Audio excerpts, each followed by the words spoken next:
with Nadia Casarotto and Cheryl Bartolo, who have just finished the reaccreditation process for the Certificate in General Education for Adults. The CGEA is a very popular curriculum. It's Victorian accredited curriculum, however it's used all over Australia. So it's largely used, say, as part of VCAL programs here in Victoria, so it's used as part of that. It's used in the corrections sector. It's used in neighbourhood houses as standalone programs. It's used as part of blended programs or dual delivery, largely in TAFE institutes where it might be done in combination with a vet qualification. It depends on what your accrediting authority tells you have to do. So in Victoria you could be VRQA registered or you could be ASQA registered. Generally speaking, there's a 12-month transition period for currently enrolled students. That can vary depending on a no disadvantage test to the student, we believe, but it's probably best for every individual RTO to check with their accrediting authority.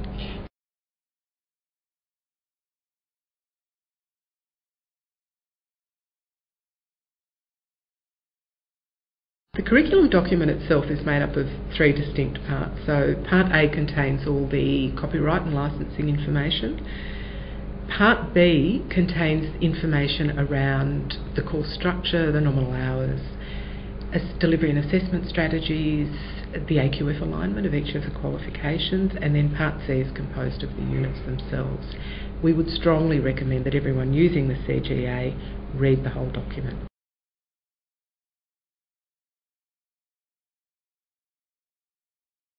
Look, overall, there's not a huge amount of difference.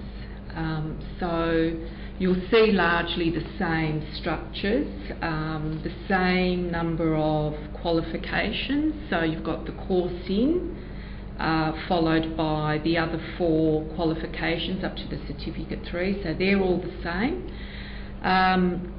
The major change is the explicit inclusion of digital literacy. So during the reaccreditation period, there was a lot of discussion about the necessity to include digital literacy as an explicit outcome. Currently, we do have digital literacy in the curriculum, but it's only mentioned in the range statement. So theoretically, a student could actually go through the whole qualification and never do any digital literacy. But given the expanding, the repertoire of literacy practice, which is multi-textual, so it's not just paper-based, it's also digitally based, the mediums are different, there are different ways of interacting with information, and that's a necessary part to be able to function in today's society. So the project steering committee felt very strongly that digital literacy needed to be made explicit. So as a result of that, we have it included in the descriptors of every engage and create unit, in the elements, the performance criteria, the skills and knowledge, and also in the critical aspects of assessment. So all of those are linked in, so students will need to be exposed to digital literacy. It's not about using digital technology. There is already in existence a lot of units of competency about using computers and developing keyboard skills and all those sorts of things. It's about being able to engage with what is presented digitally these days, and so much of our information comes via a digital medium. So it's about having the skills to navigate digital text, and also the different types of literacy involved if you're creating text in a digital format.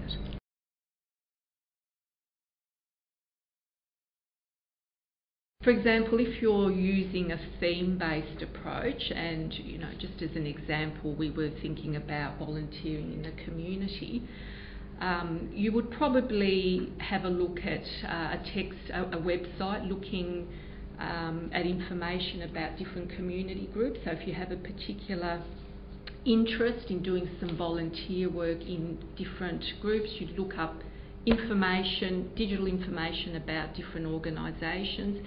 It might be presented via images, there might be pictures with people doing different volunteer work.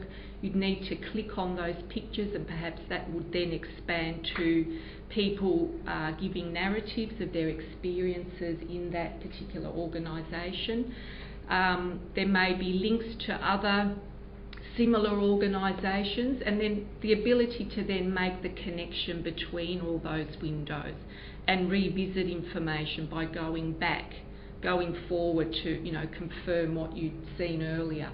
So they're just some examples, and of course you'd be exposed to different text types as well. So there might be the informational type of text that gives facts about the organisation. There might be narratives where people have told about their experiences.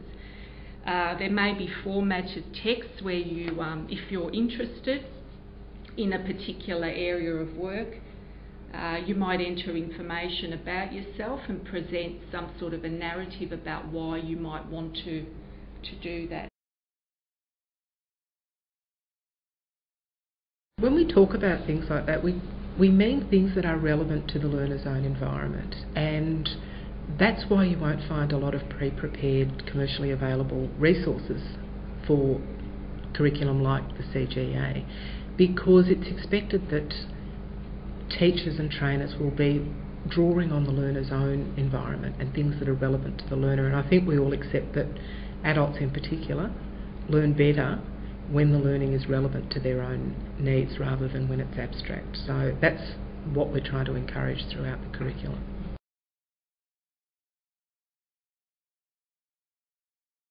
In terms of trying to make the assessment as authentic as possible for the learner, things happen together. So throughout the curriculum we've made links between related create and engage units, for example, but we've also tried to make links in the application statements about units from other domains that would be suitable to be integrated. So it may be something is for a personal purpose, it might also be useful as for a learning purpose. So one of the issues that was raised through the reaccreditation was the issue of over-assessment. So we think that we're trying to highlight different opportunities that exist to not only minimise the amount of assessment, but to make the assessment and the learning more authentic for learners first and foremost.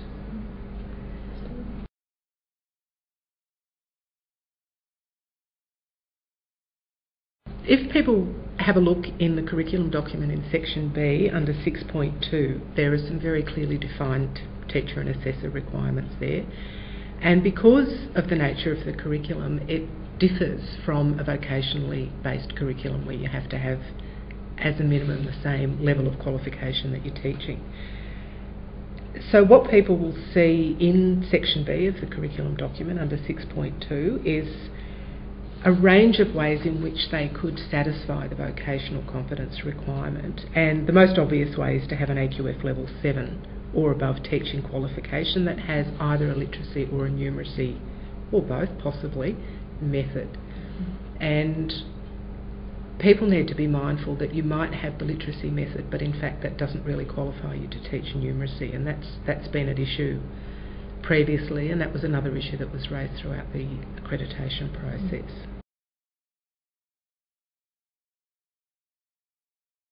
The project steering committee felt that it was just too long. There was too much in it, given the purpose of the course in initial, to introduce learners to just those basic language literacy numeracy skills. As a result, the decision was made to remove the electives because previously it was a core elective structure. It has now been made a core-only qualification or the course in, and the focus is largely and more sharply on the development of those language literacy numeracy skills through that core.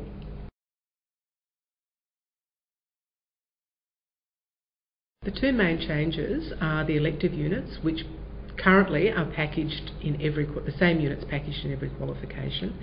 The units have now been revised and they've been packaged in specific qualifications, although there is the flexibility to choose from other AQF levels. And the reason behind this is that units need to support the AQF level of each qualification, which previously perhaps wasn't quite so important.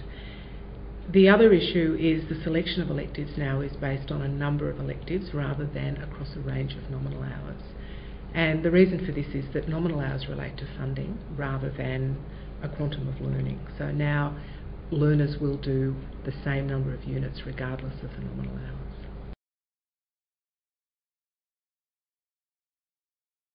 The Foundation Skills Training Package focuses very much on an employment context, and the units in the Foundation Skills Training Package tend to be very concise and atomised for a particular outcome, whereas the CGEA qualifications and units are related to literacy as a broader construct, I think would be the main differences between the two. The Foundation Skills Training Package was interrogated as part of the reaccreditation process and was extensively mapped, and there is no duplication between the two. Consequently, Foundation Skills units haven't been included in the CGEA, although they can be imported under the packaging rules if they're appropriate for the particular learners.